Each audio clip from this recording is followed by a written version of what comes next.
I had booked the cabin weeks in advance. It was one of those older places tucked back off a narrow gravel road in the Smoky Mountains, hidden under tall trees and far from the sound of any highway. My wife and I wanted a quiet trip away from work, something simple, just the two of us. The photos online showed a rustic wood cabin with a porch, rocking chairs, and a fireplace. When we pulled up that afternoon, it looked almost exactly the same. The cabin sat at the end of a dirt track, the kind where grass still grows in the middle strip because so few cars drive it.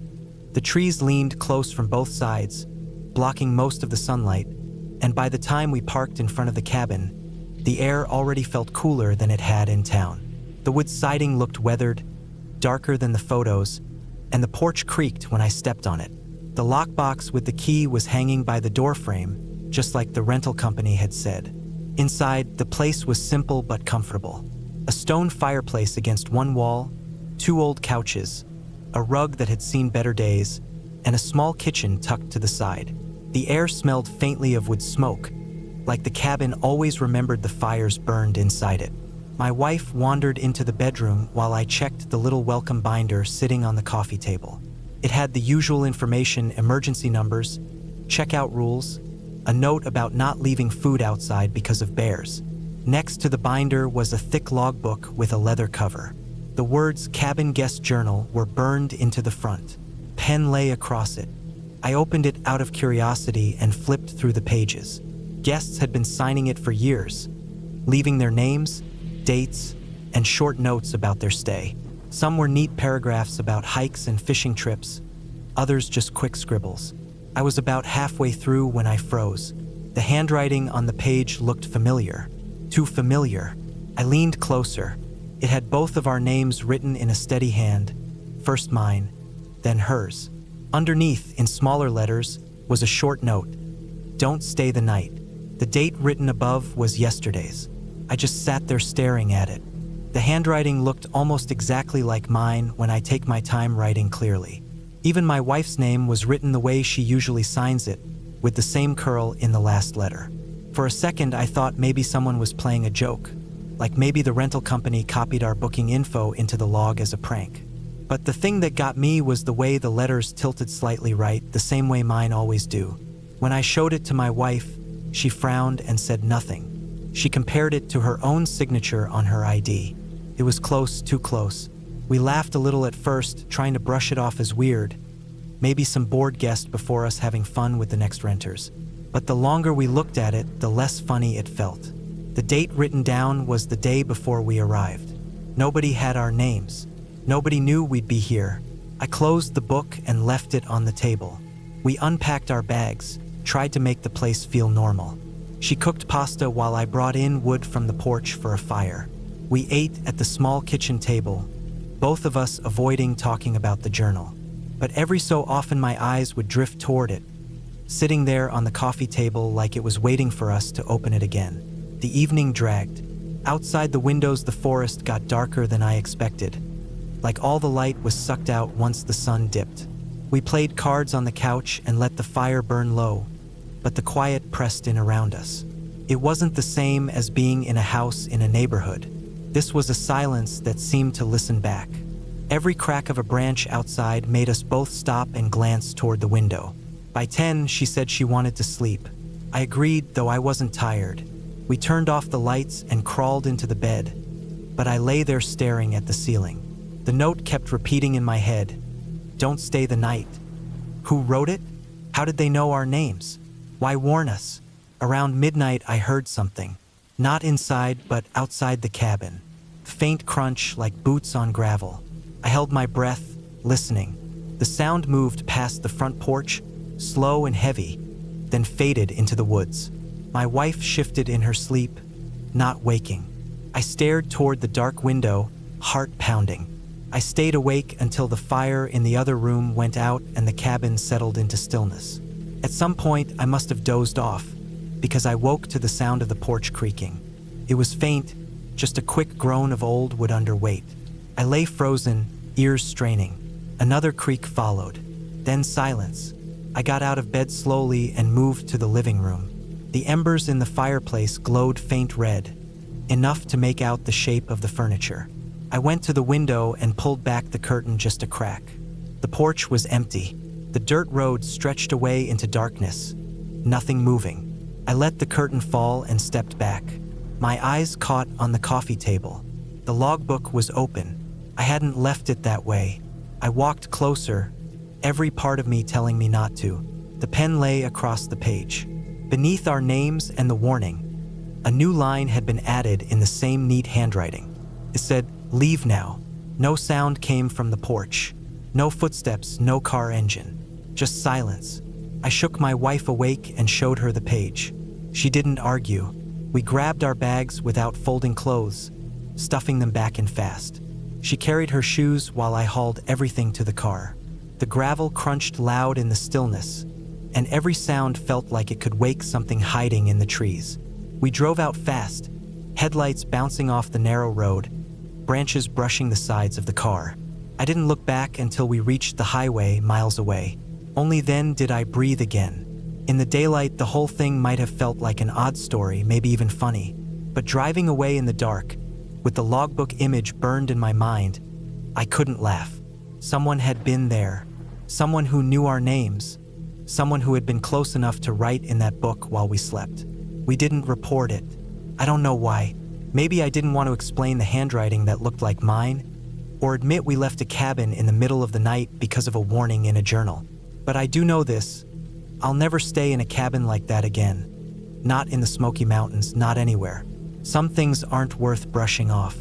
That logbook is still out there, sitting on the table for the next guests to read. And if they find our names in it, written before we ever arrived, maybe they'll understand why the last note said what it did. Don't stay the night. Leave while you still can.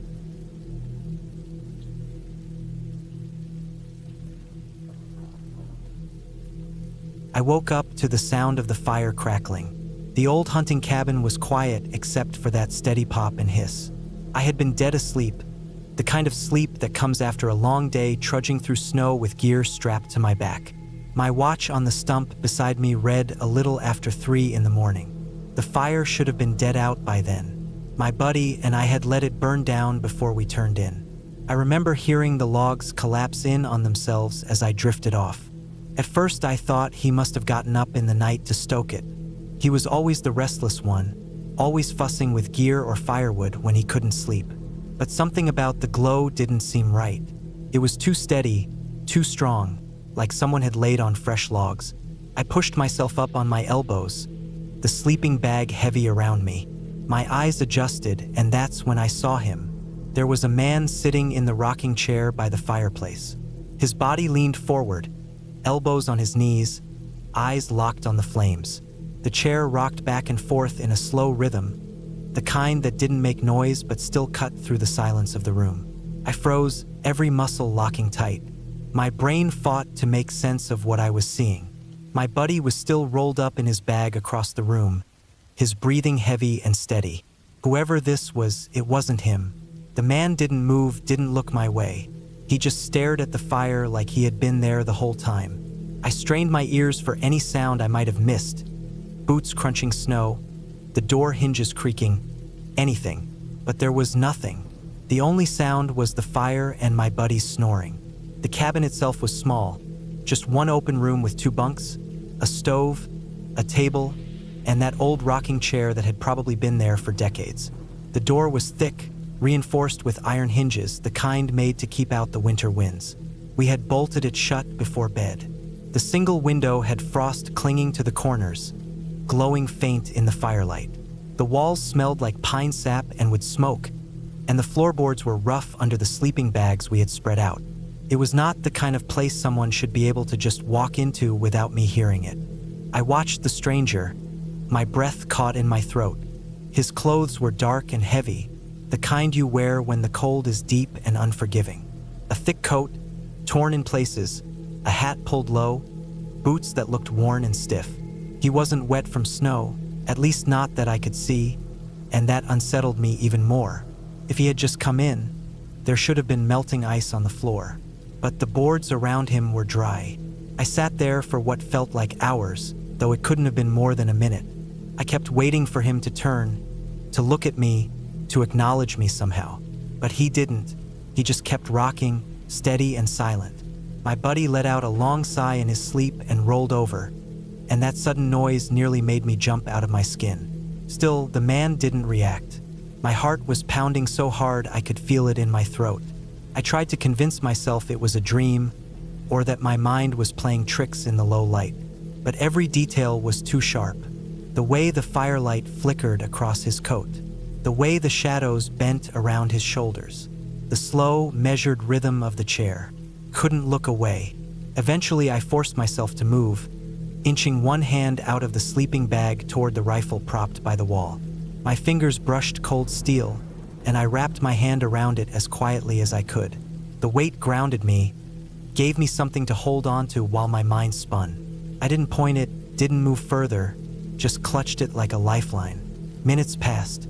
The fire burned strong, like it had fresh fuel, though I never saw him move to tend it. I thought about waking my buddy, but the idea of making noise, of breaking the stillness, filled me with dread. I felt like if I acknowledged this man out loud, something irreversible would happen. So I stayed silent, gripping the rifle, staring across the dim cabin. At some point, my eyes drifted closed without me realizing it. Maybe it was exhaustion, maybe shock. I remember fighting it, trying to force myself awake, but my body gave in. When I snapped awake again, pale morning light was leaking through the frosted window. The fire had burned down to a bed of gray ash. The rocking chair was empty. I sat up fast, heart thudding, eyes darting around the cabin. My buddy was still snoring, wrapped in his bag like nothing had happened. The rifle was still clutched in my hand, my knuckles stiff from holding it so tight all night. I scanned the room. No footprints, no melted snow, no trace that anyone had been there. The door was still bolted from the inside, just as we had left it. I got up and checked anyway. The latch was solid. The window hadn't been opened. The floorboards held no marks. Even the firewood stack looked untouched, though there was no way that fire could have burned so hot for so long without someone adding to it. I stood there for a long time, staring at the chair. When my buddy finally stirred awake, I didn't say a word. I told myself I must have dreamed it, that the mind plays tricks when you're bone-tired in the deep quiet of the wilderness. But deep down, I knew it hadn't been a dream. I had seen him as clearly as I saw the ash in the fireplace that morning. We packed up and left that cabin later that day. The trail back out was long and cold, and my buddy complained about the snow crusting over our boots. I didn't join in. I couldn't shake the image of that stranger sitting in the chair, silent, staring into flames he hadn't lit. That night, back in town, we grabbed food and a couple of drinks before heading to the small lodge where we were staying. I couldn't keep my eyes off the locals at the bar, every weather-beaten face, every stranger in a heavy coat. I half expected to see him again, sitting quiet, not speaking, just watching. But he wasn't there. I never went back to that cabin. My buddy did a season later with a different group. He said the chair was still there by the fire, same as before, though he laughed about how it creaked when you sat in it. I never told him what I saw. Some things are better left unsaid. Still, even now, years later, I wake sometimes in the middle of the night when the house is quiet, and I swear I hear the faint sound of wood gently rocking back and forth. And every time, I remind myself of that fire, burning hot and steady when it should have been long dead, and the stranger who watched it without moving, without speaking, as if the night belonged to him and I was the one who didn't belong there.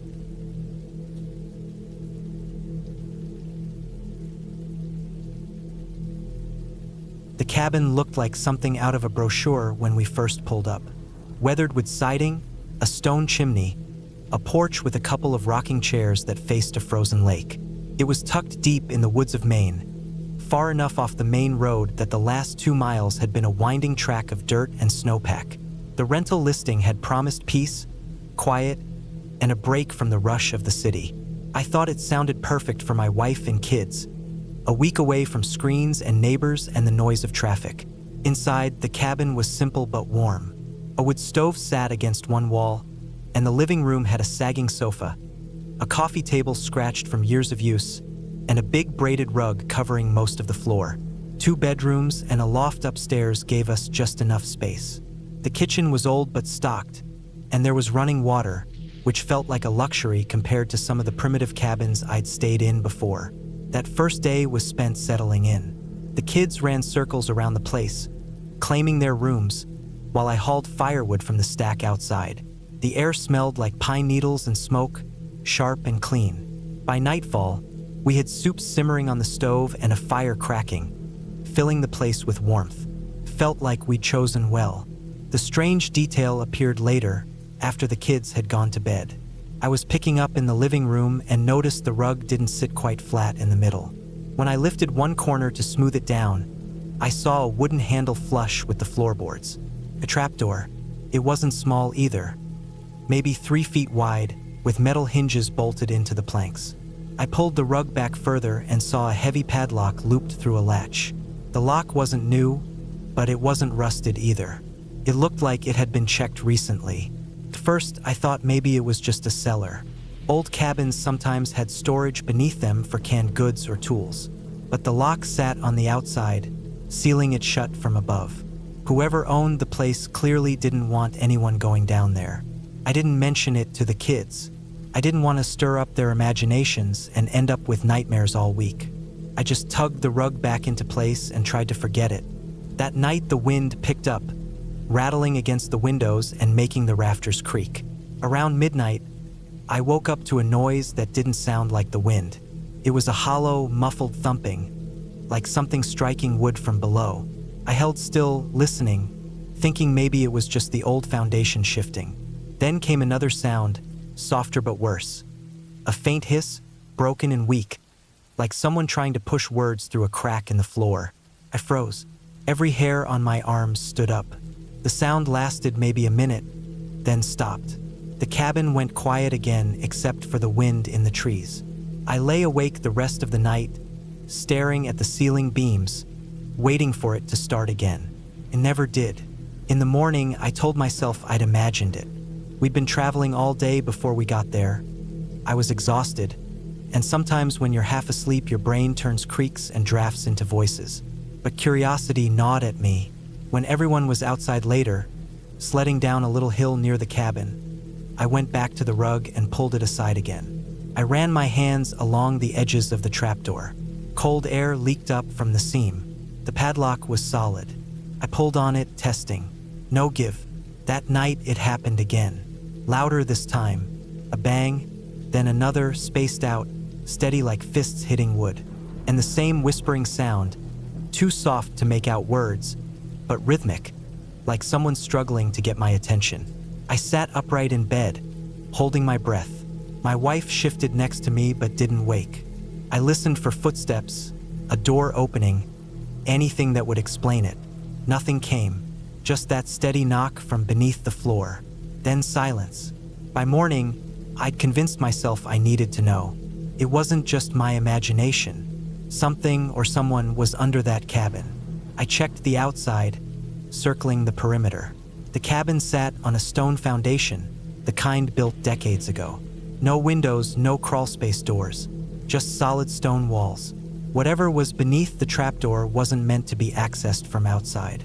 I thought about calling the property manager, but what would I even say? Hey, there's knocking under the cabin? They tell me it was pipes or critters, and maybe that's all it was. Still, the idea of an animal trapped under the floor sat wrong with me. If something alive was down there, it was starving. That night was the worst. The banging started right after midnight, sharper than before, with long pauses in between. Then came dragging sounds, something scraping across wood. I lay in the living room this time on the sofa, staring at the rug. Every sound seemed to rise straight from beneath me. I wanted to tear the lock open, but at the same time I was afraid of what might actually be waiting. When morning came, I'd made up my mind. I got in the truck and drove 10 miles to the nearest hardware store, bought a set of bolt cutters. By the time I got back, snow was falling heavy again, muffling the woods. The kids were inside playing cards by the stove. I told my wife I needed to check something in the cabin and dragged the rug back. The lock was tough, but the cutters bit through with a loud snap. I pulled the latch free and eased the trapdoor open. Cold, stale air rose up immediately, carrying a smell that turned my stomach, sour and metallic, like rust mixed with something rotten. A wooden ladder dropped into the dark. I clicked on my flashlight and shined it down. The space wasn't a cellar at all. It was more like a crude bunker, maybe 8 feet deep and the size of a small bedroom. Concrete walls, a dirt floor. In the corner was a pile of blankets, filthy and matted. Next to it, an empty water jug, tin cans, wrappers. A bucket in the other corner, half full.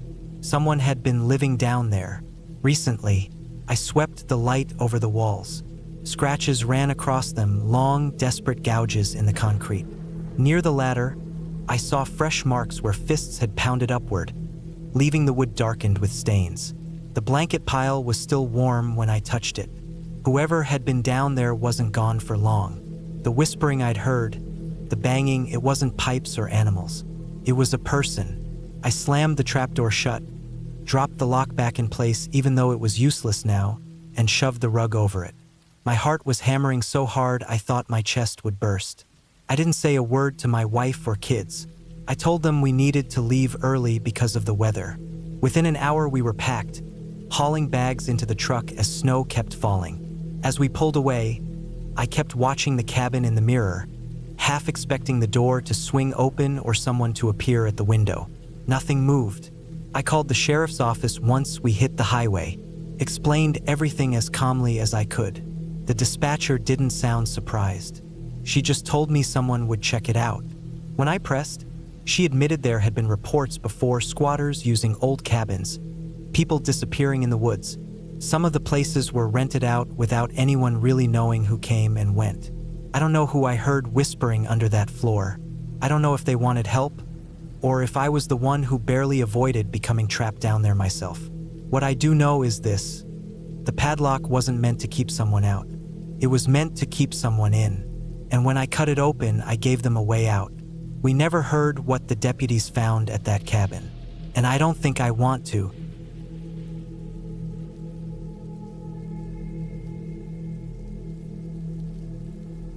I remember the cabin we stayed in that weekend like it's carved into my head. It was in Colorado, tucked into a valley you had to drive half an hour on dirt roads to reach. It wasn't fancy, just wood walls, a stove, and bunks. The kind of place where the only sound you hear at night is the wind scraping through the trees and the creek running cold nearby. We had planned the trip for weeks, just a simple hunt, a couple days to get away. It was me and a friend I'd hunted with for years. We were both used to the woods, used to long nights, used to silence. That first evening, we set up our gear, stacked wood by the stove, and cooked some meat on the skillet. The air outside had that sharp bite you only get when you're high in the mountains. The sun dropped behind the ridge and the valley turned dark fast, shadows swallowing the trees. I stepped out onto the porch to stretch, and that's when I saw it. Across the valley, maybe a mile away, smoke was climbing up from another cabin's chimney. At first, I didn't think much of it. It looked like a thin gray line rising slow, curling into the cold sky. It gave me a weird comfort. I figured someone else was tucked away out here, keeping warm, maybe another hunter or some folks just staying quiet in their own cabin. I mentioned it, and we stood there for a while just watching it drift. That smoke kept steady, which meant a hot fire was going.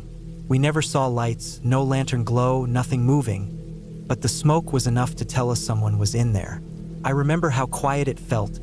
2 cabins with fires burning across from each other, but nothing connecting us.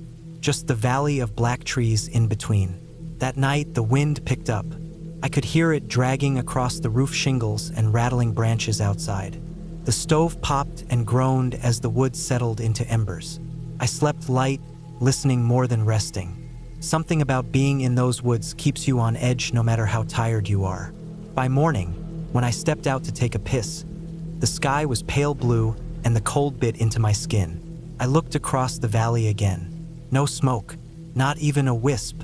The chimney on that other cabin stood straight and black against the trees, nothing coming out. I stared for a long while. It felt off. Fires like that don't just vanish unless someone lets them die overnight. We ate breakfast, packed some gear, and decided to check it out. The hike across the valley wasn't short, but it wasn't hard either. We crossed a frozen creek, pushed through pines, and followed an old game trail that cut around the hill. The whole way, I kept thinking about what we'd find. Maybe another hunter would step out and wave us off. Maybe some locals would be sitting inside drinking coffee. When we came up on the cabin, though, it was quiet. Too quiet. The snow around it was pressed down with footprints, but not fresh ones. They were softened by wind and frost, like nobody had walked there since the evening before. The front door was shut. Smoke stains blackened the chimney, and I could smell faint ash, the kind that lingers after a fire's burned out. We stepped inside, and that's when the feeling hit hard. The stove was still warm, not hot, just enough that when I laid my hand on it, I felt that low heat seeping out. It told me one thing: whoever had been here left only hours before. On the table, there were plates set out, half-finished food on them. One had a piece of bread with a bite missing, another had meat cut but not eaten. A tin cup still had liquid in it, not frozen yet. Chairs pushed back like people had stood up quick. The cabin itself was simple, like ours. Bunks against the wall, blankets thrown messy on top, gear lying around. A lantern still burned faint, like it was left on low and nearly burned itself out. I walked around slow, every step feeling heavier. The place didn't look ransacked. It didn't look robbed. It looked abandoned, but abandoned in a hurry, like whoever was here stood up and walked out without a plan. The strangest part was the rifles. 2 rifles leaned against the wall near the door. Not old rusted ones, but clean, oiled, used. Boots sat by the door, still with melted snow on them. Nobody leaves boots behind in the mountains in winter, not if they're coming back. We called out a few times even though it felt useless. No one answered. The woods around us were still. I remember the silence pressing in, the kind that makes your ears ring. We searched the cabin. A couple of duffel bags sat open, clothes inside. Cans of food stacked in a corner. Matches on the counter. Nothing was gone that you'd take if you left on your own. And yet nobody was there. We checked outside again, walked around the cabin slow. There were tracks leading out back, 2 sets of prints heading toward the tree line. They cut straight into the woods, not on a trail, just a line through the snow. The steps were close together, almost like jogging, not wide enough for running, but not walking casual either. We followed them for maybe 50 yards until they just stopped. Snow and wind had drifted over them, wiping them away. We stood there in the trees, staring at the ground, at the way the trail just ended. I remember feeling exposed, like something was watching. We went back inside, both of us uneasy. The stove's warmth felt strange now, like touching the last trace of someone who should still be there but wasn't. I noticed the food again, how it looked like someone might come back any second to finish it. But nobody did.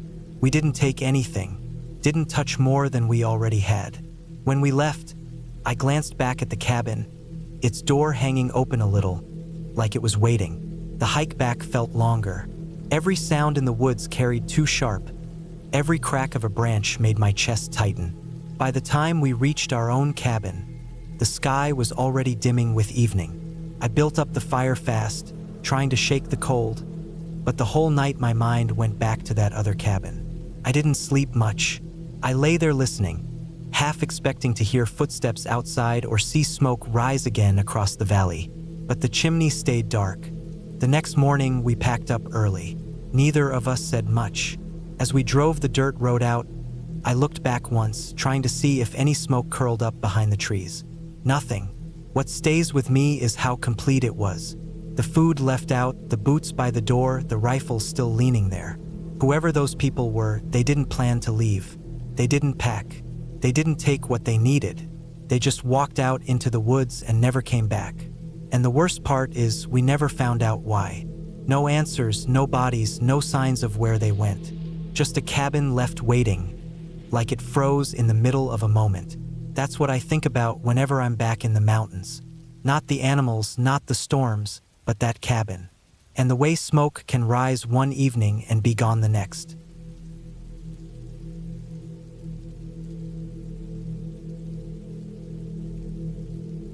The drive into the mountains had been slow from the start. The sky carried the heavy look of snow when we left the highway, the kind that promises a storm before nightfall. The The road wound through bare trees and frozen creeks, and by the time we reached the cabin, flakes were already spinning down in fat clusters. It was the kind of place that felt tucked away from the world. No other houses, no traffic, just woods pressing close on all sides. The property manager had told us the road would be kept clear, plowed every morning, and that there was nothing to worry about. The cabin itself looked perfect, a log structure with smoke stains around the chimney and a wide porch piled with snow. Inside, it smelled faintly of pine and old wood smoke, and for a moment I felt like we had stumbled into something out of time. We carried in our bags, shook off the snow, and settled in. The heater clicked on and rattled but worked, and the water ran cold and clear. We made a small dinner on the stovetop while the storm outside thickened. The windows disappeared under curtains of white. By the time we went to bed, the drifts along the porch railing were nearly chest high. It was quiet in a way that felt heavy, the silence only broken by wind brushing the roof. When morning came, I pushed open the front door expecting to see a plowed strip of gravel cutting through the woods. Instead, the road was gone, buried under feet of new snow. The drifts rose in waves, smooth and unbroken, with no sign of tire tracks or a plow. Even the path where our car had been parked was erased. Only the faint hump of the vehicle's roof gave away its location under the snow. I thought maybe the plow just hadn't made it yet. It had been a big storm, and mountain roads always got hit harder. I made coffee, waited, looked out the window. An hour passed, then another. The road stayed untouched, white as far as I could see. By afternoon, worry set in. We had supplies, but not enough for a week if we were stuck. I pulled out my phone, surprised to see I had service in such a remote spot, and called the property manager. The line clicked, and then his voice came through calm and casual.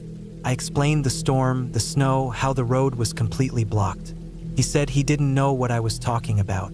He claimed there had been no storm, that the roads were clear, and that no cabins were even rented out in that area for the season. I thought maybe I had misheard. I repeated myself, described the cabin, the snow, even our car outside. He just kept saying there were no guests up there, not in winter, that the cabins were closed until spring. His voice stayed steady, like he was sure I had the wrong number. I hung up, chilled in a way that had nothing to do with the cold. I tried calling again. Same answer. No cabins rented, no storm, no record of us. I checked the booking email, the credit card receipt. Everything matched the name and number I had just called. The manager we had spoken to was the same man who confirmed our stay. Yet now he spoke like we didn't exist. The snow kept falling that night. By the second morning, the cabin was sealed in. The drifts reached halfway up the windows. I tried to dig the car out with a cooking pot and a fireplace shovel, but it was useless. The snow was too deep, the car entombed. I climbed onto the porch railing and tried to look down the road. The trees were half buried, and the road itself was nothing but a white slope. No plow was coming. We rationed food, ate small portions of oatmeal, peanut butter, canned beans. I checked my phone over and over, trying the property manager, then the local sheriff's office, even 911. Each time the call went through, but the answers came back strange. The dispatcher told me there were no cabins in that location. She insisted the road I described didn't exist. She said the area was state land, no private rentals allowed. Her voice was firm, final. Then the line clicked dead. I tried again, but the call never connected after that. My phone still showed bars, but nothing would go through anymore. The snow pressed tighter with each day. The cabin creaked under its weight.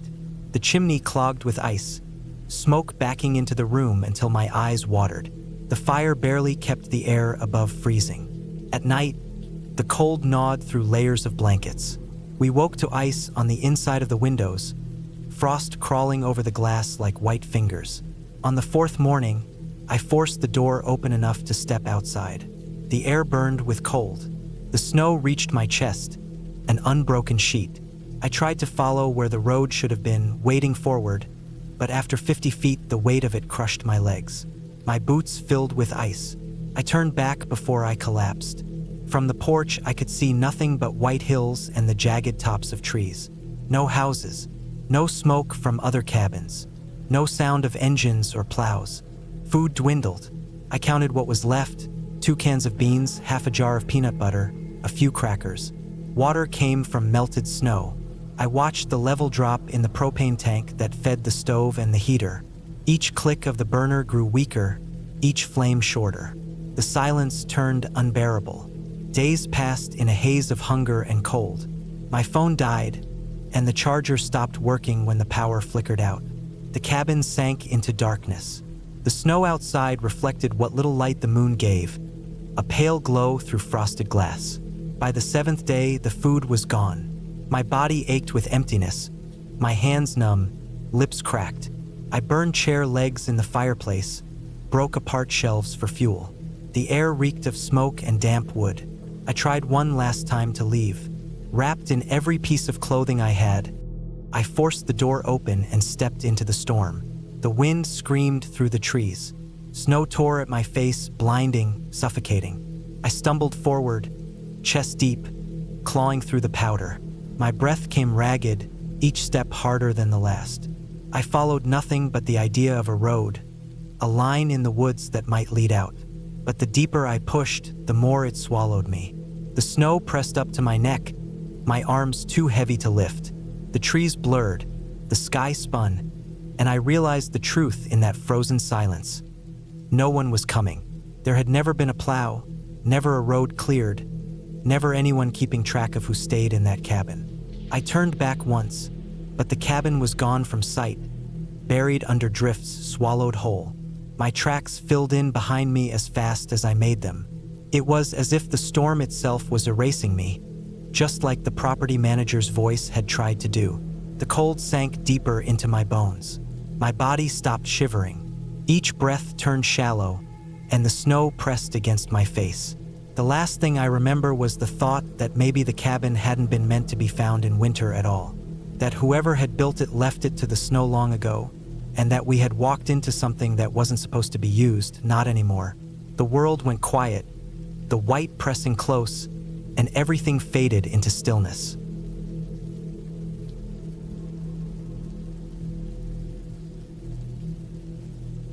When we first pulled into the gravel driveway, the cabin looked exactly like the photos online. Small, wooden, tucked back against a slope of tall pines with a wide porch facing out toward the clearing. The air smelled damp and earthy, and a low fog clung to the trees, giving everything a muted, heavy look. I remember the sound of our tires crunching across the gravel seemed to echo against the tree line, almost too loud in the quiet. It felt isolated, but in a way that we thought would be peaceful. The place was simple inside. One main room with a couch, a wood stove, and a small kitchen that looked dated but clean. The bedroom sat off to the side with a window that faced the woods. I set our bags down, noticing the faint smell of old wood and dust that never quite leaves these kinds of cabins. The owners had left a binder on the counter with instructions about the water pump, trash disposal, and a note reminding us to keep food sealed because bears were common in the area. At the time, I thought nothing of it. As the sun went down, we cooked a quick dinner, opened a bottle of wine, and settled in on the couch. The forest outside was so quiet it felt like a wall of silence pressing in. I could hear every crack of the firewood as it shifted in the stove, every creak of the boards when we walked across the room.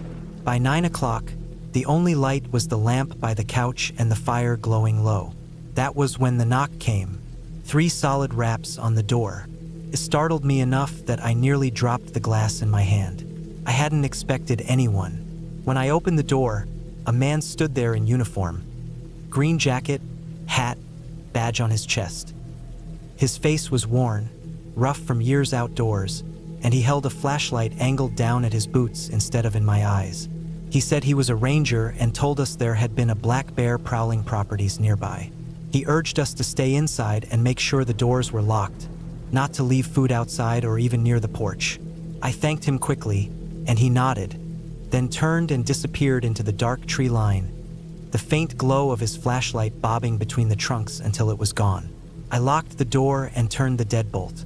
For a while, I stood at the window watching, but the woods looked the same as they had before. Silent, still. The weight of his words stuck in my chest, though, and I couldn't shake it. That night, I barely slept. Every pop of the fire sounded sharper. Every gust of wind against the cabin felt like movement. Around 2 in the morning, I thought I heard something scrape lightly along the side of the wall outside the bedroom. A low, dragging noise, followed by silence. I held my breath and listened, but nothing came after. My chest stayed tight until exhaustion finally pulled me under.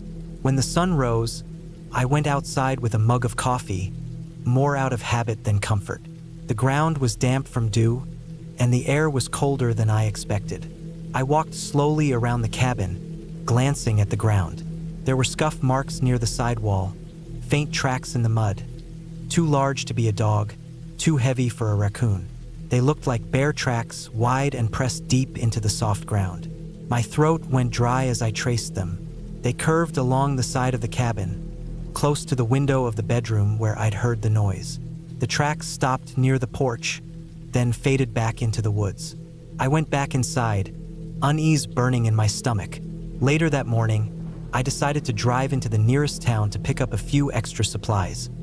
More water, some canned food, things we hadn't bothered to pack.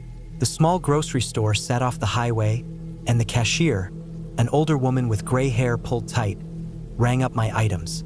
As she bagged them, I mentioned casually that a ranger had come by the night before warning us about a bear. She paused, her hands still on the counter, and looked at me in a way that made me stop mid-sentence. She said there hadn't been rangers working that district for years. The ranger station, she explained, had shut down 5 years earlier after funding cuts. The nearest active station was over 2 counties away. I laughed at first, thinking maybe she was mistaken, but she shook her head, certain. She said people still sometimes claim to see men in uniform in the woods, but that no one was officially assigned here anymore. My skin prickled cold as her words settled in. I didn't know what to say, so I thanked her and left. Driving back to the cabin, the road felt narrower, the trees darker, pressing in more than they had the day before. The thought kept circling in my head. If there weren't any rangers working here, then who had knocked on our door? And why did he know about the bear? When I pulled into the driveway, I sat in the car for a while, staring at the cabin. The tracks were still there, the ones I'd seen that morning, and they looked even clearer in the daylight. Whoever that man had been, he wasn't official, but he had been right about the bear. I couldn't decide which thought unsettled me more, that a stranger was posing as a ranger, or that he might have been watching us long enough to know exactly how to warn us. That night, we kept every light in the cabin burning. I pushed a chair under the doorknob and checked the locks again and again. The forest outside stayed silent, but it wasn't the kind of silence that made me feel safe anymore. It was the kind that hid things. By morning, I had made up my mind. We packed quickly, stuffing clothes back into bags and gathering up food and dishes. I couldn't shake the feeling that whoever came to our door wasn't gone, that maybe he was still out there in the trees, watching. The bear prints had faded some overnight, but they were still there, circling the cabin like a reminder. As we drove away, gravel spitting under the tires, I glanced in the rearview mirror at the cabin shrinking behind the trees.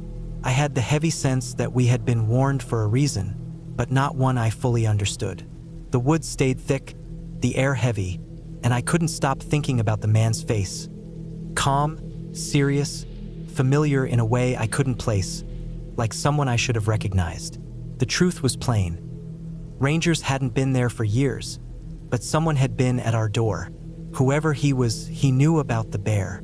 He knew where we were, and I had no idea if his warning had been meant to protect us or to keep us exactly where he wanted us to be.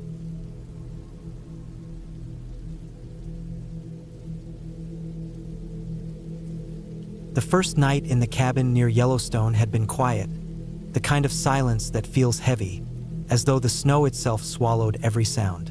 We had arrived late the evening before, tired from the drive, carrying bags up the porch steps with our boots crunching on ice. The cabin was simple but warm, with a wood stove that burned steady once we got it going. We unpacked enough for the night, ate a quick dinner from the cooler, and settled in. Everyone seemed worn out from the long day, so by midnight the place had gone still, just the wind pushing lightly against the windows. I woke early before anyone else sometime close to dawn. The fire in the stove had gone down to glowing coals, and the air felt colder. I pulled on my coat and boots, thinking I might add a log before going back to bed. When I stepped into the main room, the faint gray light of morning was showing through the curtains.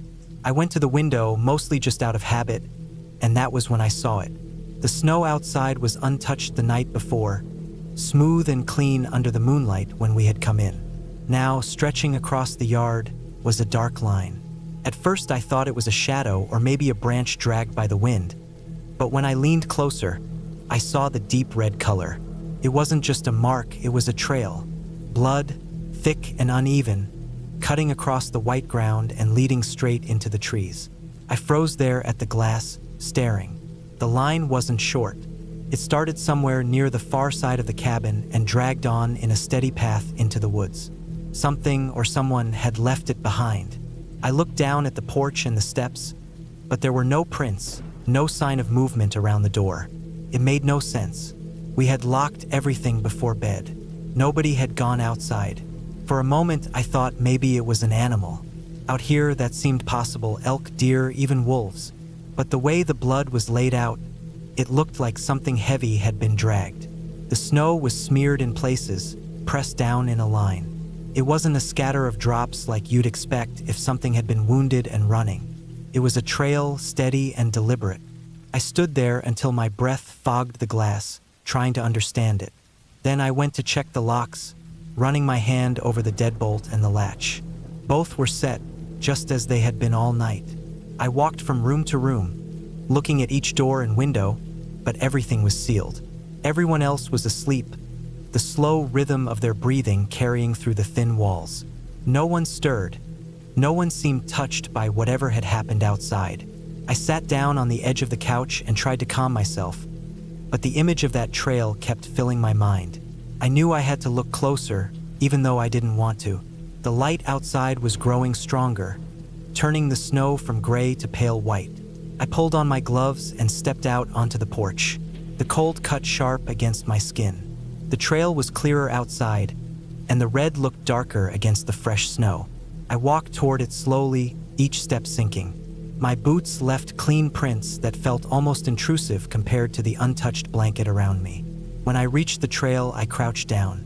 The blood was thick in some places, thinner in others, as if whatever was bleeding had been losing more and more as it moved. I could see the drag marks, grooves pressed into the snow like a body had been pulled. The strangest part was where it began. The trail didn't come from the woods toward the cabin. It started near the back corner of the cabin itself, close to the wall. I walked over and studied the spot.